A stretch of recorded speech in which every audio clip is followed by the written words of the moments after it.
আসসালামু আলাইকুম রহমতুল্লাহ। ওয়ালাইকুম আসসালাম রহমতুল্লাহ। কে বলছিলেন ভাই, পরিচয়টা? আমি বলছি সিলেট থেকে বলছিলাম। আলেম নাকি? হাফিজ, জি হাফিজ জাভেদ, জি, একটু জোরে স্পষ্ট করে। হাফিজ জাভেদ আহমেদ বলছি। আচ্ছা, শুধু হাফেজ না আলেমও আপনি? আলেম, মাওলানা। কোন মাদ্রাসায় পড়েছেন ভাই?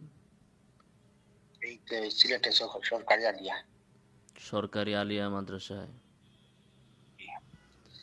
জি আপনি ভাই কোন জায়গায় বলেন। লেখাপড়া বলেন ভাই, কি আপনি বিষয়? আপনি কোন জায়গায় লেখাপড়া করছেন? আমার ডিটেলস ফেসবুকে, আমার বই পুস্তকে দেওয়া আছে, দেখে নিন।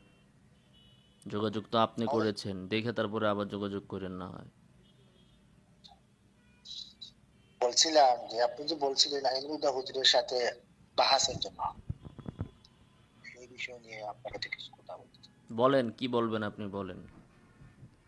আপনি কোন জায়গায় কোন স্থানে বাহাসে বসবেন আমাকে বলবেন। আপনার সাথে বাহাস করতে হইলে স্থান সময় নির্ধারণ করার প্রয়োজন নাই। এই যে এখন ফোন দিছেন না, এখনই বলেন কি বলবেন আপনি। এখনই কাজে আপনার সরাসরি বাহাস করুন। এই যে আপনার সাথে তো আহ, আমার, আপনাকে আমি ওই পর্যায়ে মনে করি না। আপনি অখ্যাত অজ্ঞাত মাঝুল ব্যক্তি, আপনার সাথে বাহাস করতে হইলে স্থান সময় নির্ধারণ কোনো প্রয়োজন নাই আমার। যখন তখন আমি তো আপনার যখন ইচ্ছা, আপনার যখন ইচ্ছা আপনি আমার এখানে চলে আসেন। আর না হলে এই যে এখন ফোনে আছি, ফোনেই বলেন আপনার কাছে কি দলিল আছে যে হুজুর সাল্লাহ সাল্লামের ব্যাপারে আপনারা যে আকিদা পোষণ করেন তিনি আমাদের মতো মানুষ নন। বলেন আপনার কাছে কি দলিল আছে। কুল ইন্নামা আনা বাশারুম মিসলুকুম, এই আয়াত আইনুল হুদা সব কাফেরদেরকে দিয়ে দিছে। আইনুল হুদা সব সাহেব ধরনের এই আয়াত দিয়ে দিছে কাফেরদেরকে। এটা কোন তাফসিরের ভিতরে আছে এই আয়াত কাফেরদের জন্য? মুসলমানরা এই আপনি আয়াতের শুধু বক্তব্য দিবে না? কোথায় আছে এটা? শুধু গোলাবাজি করলে হবে না, আপনি কথা বলেন। হাদিস দ্বারা শুধু গোলাবাজি করলেই হবে না, বুঝছেন? আপনি কথা বলেন, দলিল নিয়ে বসেন, তো কোন কোরআন স্থানে শরীফের আয়াত বসবেন। দলিল যদি না হয়, তার কোরআন শরীফের আয়াত পড়লে যদি গলাবাজি হয়, দলিল না হয়, তাহলে আর কি বললে আপনারা বলবেন যে এটা দলিল?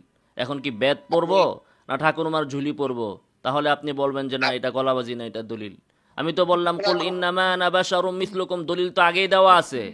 এই দলিল তো আপনার বাবা, আপনার ঠাকুর দলিল আইনুল হুদা খণ্ডন করতে পারে নাই। এখন আপনি ফেসবুকে বারবার গুতাইতেছেন আমাকে, হোয়াটসঅ্যাপে, যা আপনি বলে দলিল দিবেন, এই বাহাস করবেন। তো বলেন কুল ইন্নামা আনা বাশারুম মিসলুকুম, এই আয়াতের অর্থ কি বলেন আপনি।